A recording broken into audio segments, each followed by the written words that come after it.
Hey everybody, today we're going to look at why stopping down a lens makes it sharper, but only up to a point. So we'll start by opening up a classic camera lens, the Cooke Triplet. So we'll click on that, and you can see the three lenses here. So first, let's talk about what we mean when we say stop down a lens. So right here, represented by this vertical orange dashed line, is the aperture stop. And in 3D, that's going to be a little hole. And that's the hole that the light has to get through to make it to your image plane. So let's open up our aperture window and do it by f number. And we'll go from f5 to f10. And notice what happens with this orange line. You can see that now the light has to go through a smaller hole before it makes it to the image plane. Now, this is important because, as you can see, let's go back to f5. When we're at a high f number, light is going through a big part of the lens. You can see that the on-axis field has rays going all the way up here and all the way down here. But if we go to f10 by stopping it down, you can see that the light stays a lot closer to the center of the lens. Now, this is important, and it helps make your image sharper, because geometric aberrations, such as spherical aberrations, often get worse as you go higher up on the lens. So spherical aberration, for example, gets worse with a cubic factor, depending on how high up on the lens you are. So by stopping it down, we make those geometric aberrations get better. So let's take a look at what this actually looks like. So we'll go back down to f5, and we'll open up our spot diagram. Now, the spot diagram shows if we have a point and we shine it through our system, what that point is going to look like on the image plane. So right here, we can see that at f5, our point is going to be 4.55 micrometers. Now, let's go down to f10. We can see that it goes down to 2.12 micrometers. Now, if we go to f20, it goes down to 0.6 micrometers. So you can see that as we stop it down and force the light to go through this center part of the lens where the aberrations are less severe, we end up getting a smaller spot size.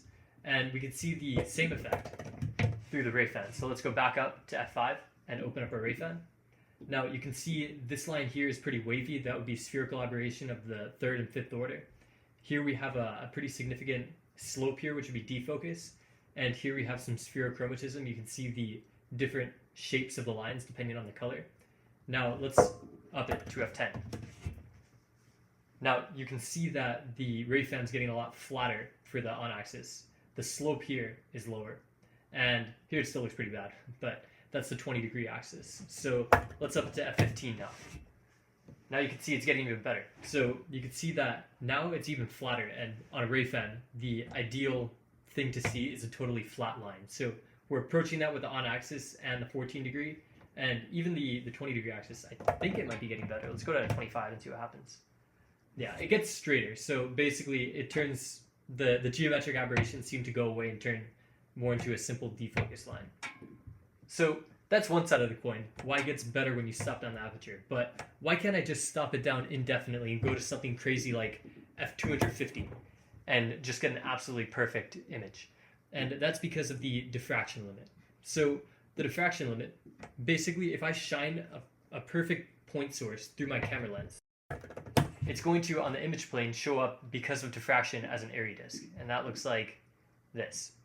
So this airy disk the size of the airy disk depends on the wavelength of the light and the f number of the lens that you're shooting with. And as you make the f number go up, diffraction gets more severe and the airy disk grows. So let's go from f5 to f10. First, let's set the scale to 10 micrometers and go back to f5. So here's what the airy disk looks like at f5. Now let's go to f10. Now you can see it grows. Let's go to f15. It grows again. And if we kept going all the way to something like f50, you can see that it just gets crazy severe. So there is going to be a sweet spot where your diffraction limit still isn't going to be the limiting factor stopping you from getting sharp images, but you're still getting your geometric aberrations down. So there's a sweet spot where the geometric aberrations and the diffraction limit are both low, and nothing is too out of hand. So that's why stopping your lens down to a point makes it get sharper, because the geometric aberrations are getting less pronounced. But if you keep going too far, your diffraction is going to take over and start making your image blurry via another mechanism.